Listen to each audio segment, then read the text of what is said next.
Midway on this journey of our life, I found myself in a dusky wood for the true path I had lost. Ah me, how hard a thing it is to say what was this forest, savage, rough and stern, but of the good that I there found I will now tell. Walking into the dusky wood.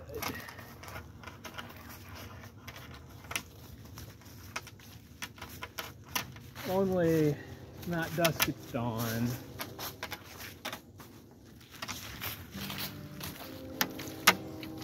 It's dawn on the other side of the world.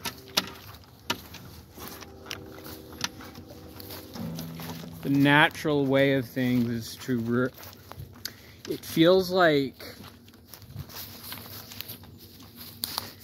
it always feels like it takes effort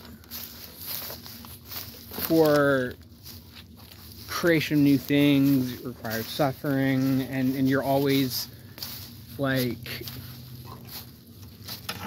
chaos is all, entropy and chaos are always there, and that is a product of the Western industrialized world. In the East and in traditional cultures,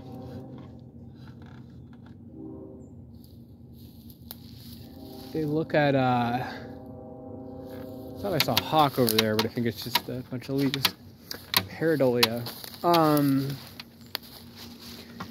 If you're always around nature, you look around you and you see, wow, like, you can't stop life. Like, if you wanted to, like, exterminate life on Earth, you could do it with nukes, but let's say you didn't have nukes and you just wanted to go around and burn, and just life finds a way, like Jeff Goldblum talks about. Now, I don't, and I think that when you are in connection with the Tao, in harmony with God,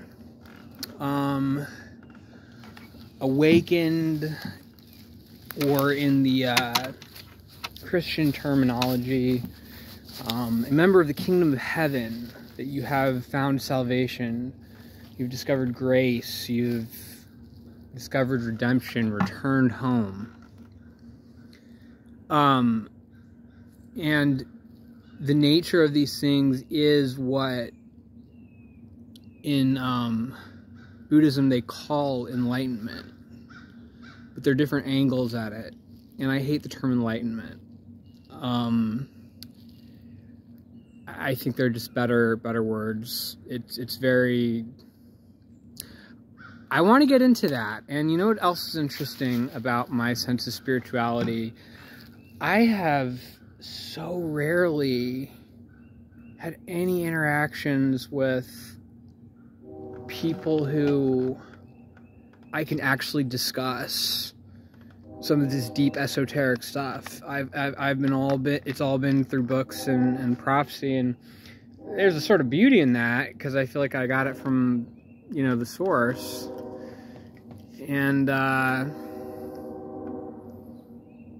when you discover a profound truth on your own, for me, when that happens, so I'm thinking about some truths that Alan Watts observed that have deeply impacted me. They have formed the basis of my understanding of, you know, like numerology and the nature of duality and all that. And it spoke to me, and I was like, I got it. And so that's really cool. That's 100% legit, because what I discovered was something real that he observed. But when I discover something on my own, I go beyond Jung, I go beyond Alan Watts, and I'm making maps for new territory and discovering, my God, it's working. I'm actually exploring new territory and understanding it, and discovering the different parts of my soul.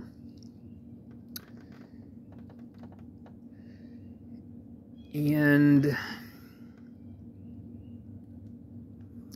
I just lost my train of thought for a second there. I wasn't expecting to going to all this stuff, I'm sleepless. I should probably rest a bit, but yeah. So unfortunately, in the modern world, psychologically, it is designed to make it feel like basically if like life is suffering and that you are at war against entropy and chaos.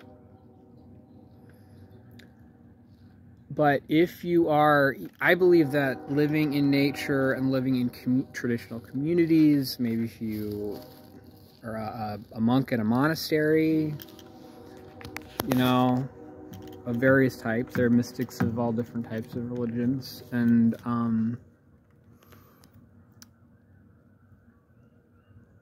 I think psychologically you become, it's a lot easier in your surroundings to sense that harmony and cultivate it, and that the energy that you pick up from seeing harmony everywhere creates harmony within your own heart to reflect it. Because all this that I'm experiencing now, all these trees and the mist and all that, these are projections. There's a part in my brain that's sort of filming it and sort of translating what it means. And but I'm also perceiving other truths too. The harmony amidst the chaos, and so seeing that is within me, that the outer is a reflection of the inner, that is the key to liberation. That is the takeaway from my studies of the Bardo Thodol. The main takeaway, if I had to sum up what it's about, what is the message? It is recognition is liberation. And I think that'd be a really great title for a book. Just, you know, and try to show how these concepts are actually applicable, you know, in the real world, and how they've trained me to actually navigate spiritual realms. And it's so many crazy supernatural things have happened in recent weeks, and they all centered around the solstice and Christmas, which I predicted. If the one of the nice things about having prophecies and events confirm premonitions and prophecies and predictions that I've made about the sort of thing that's going to happen and when it's going to happen, it's amazing that I intuitively, I don't always know the timing or whatever, but I just will have a thought and I will just trust that first thought. But it's a light trusting. It's like, okay, all right, I believe that, but you're willing to let it go. But if I discover that the intuition works better, and if my intuition says, yeah, trust, it's funny, it's a paradox. Do you trust? A person can be very, very stupid.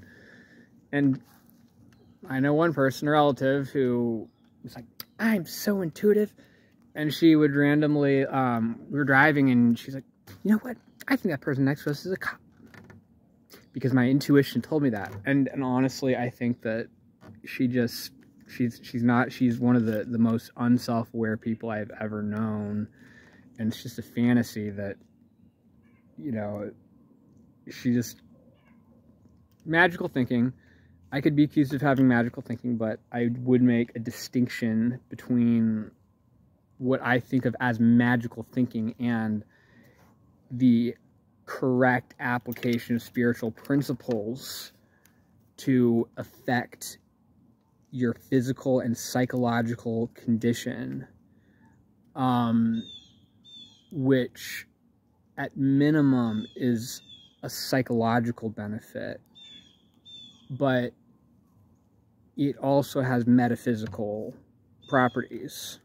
And I'm discovering that. So anyway,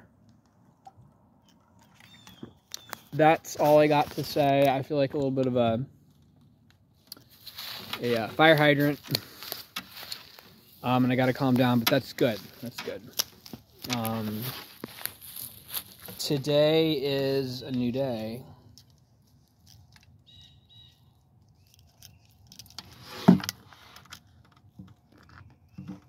That's all I got to say.